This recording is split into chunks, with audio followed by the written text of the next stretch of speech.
రాష్ట్ర cabinet meeting నిరాశపరిచిందన్నారు మాజీ మంత్రి హరీష్ రావు. 6 గ్యారెంటీలను ప్రభుత్వం మర్చిపోయిందన్నారు. ఒక డిఏ ఇచ్చేందుకు 3 కమిటీలు వేశారన్నారు. దీనిపై కేబినెట్ లో 5 గంటలు చర్చించి ఏం చేశారన్నారు. తక్షణమే ఉద్యోగులకు 3 డిఏలను చెల్లించాలని డిమాండ్ చేశారు. బనకచెర్లపై బీజేపీ ఎందుకు మాట్లాడడం లేదని ప్రశ్నించారు. బనకచెర్ల ప్రాజెక్టును మంత్రి ఉత్తమ్ కుమార్ అడ్డుకోవాలని డిమాండ్ చేశారు హరీష్ రావు.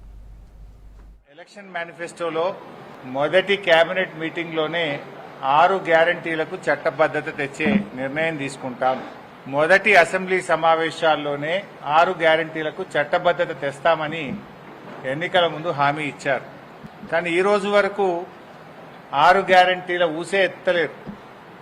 ఏది 6 గ్యారంటీలకు చట్టబద్ధత ఏమైంది నేను అడుగుతా ఉన్నా. ఇవాళ గాలి మోటార్ల తిరుగుడు, గాలి మాటలు మాట్లాడు తప్ప ఈ ప్రభుత్వానికి చిత్తశుద్ధి కరువైపోయింది. అన్ని గోబల్స్ ప్రచారానికి పాల్పడతా ఉన్నాం. ఈరోజు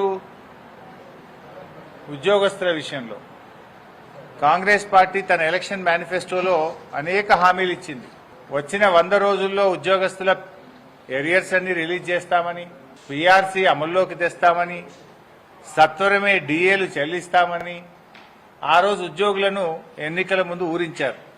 ఎన్నికల తర్వాత నిన్నటి కేబినెట్ మీటింగ్తో ఉసూరు మనిపించారు.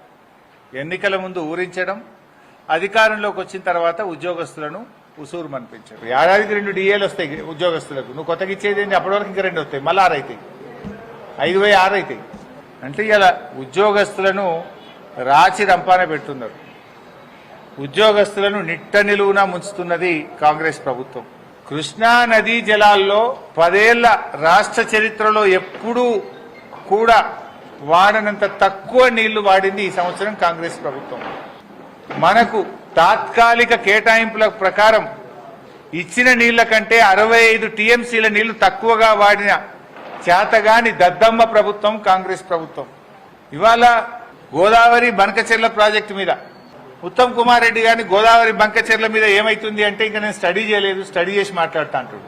400 టీఎంసీల నీళ్లు ఇలా అక్రమంగా అపెక్స్ కమిటీ అనుమతి లేకుండా, అంతర్రాష్ట్ర అనుమతి లేకుండా, తెలంగాణ అనుమతి లేకుండా, గోదావరి ట్రిబ్యునల్ అనుమతి లేకుండా ఇలా రాత్రికి రాత్రి వాళ్ళు ప్రాజెక్టులు కట్టిపడేస్తున్నారు.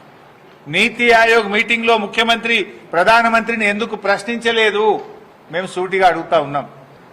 దీని మీద ఎందుకు మీరు స్పందిస్తలేరు? అపెక్స్ కమిటీ కౌన్సిల్ పెట్టాలని ముఖ్యమంత్రి గారు ఎందుకు కేంద్ర మంత్రికి లేఖ రాయడం లేదు? ఎందుకు ముఖ్యమంత్రి గారు మౌనంగా ఉంటున్నారు? ఆంధ్రప్రదేశ్ కు దాసోహం అయిపోయింది. ఇలా మేం ప్రశ్నిస్తున్నాం. 2 నెలల నుంచి బీఆర్ఎస్ పార్టీ ప్రశ్నిస్తూ వచ్చింది. చివరికి మేము సుప్రీంకోర్టుకు మేమే వెళ్తాం. రాష్ట్ర ప్రభుత్వం చేతగాకపోతే, రాష్ట్ర ప్రభుత్వం స్పందించకపోతే బీఆర్ఎస్ పార్టీ సుప్రీంకోర్టుకు పోయి అయినా సరే బనకచెర్లను ఆపుతాం, తెలంగాణ ప్రయోజనాలు కాపాడతామని చెప్పాం.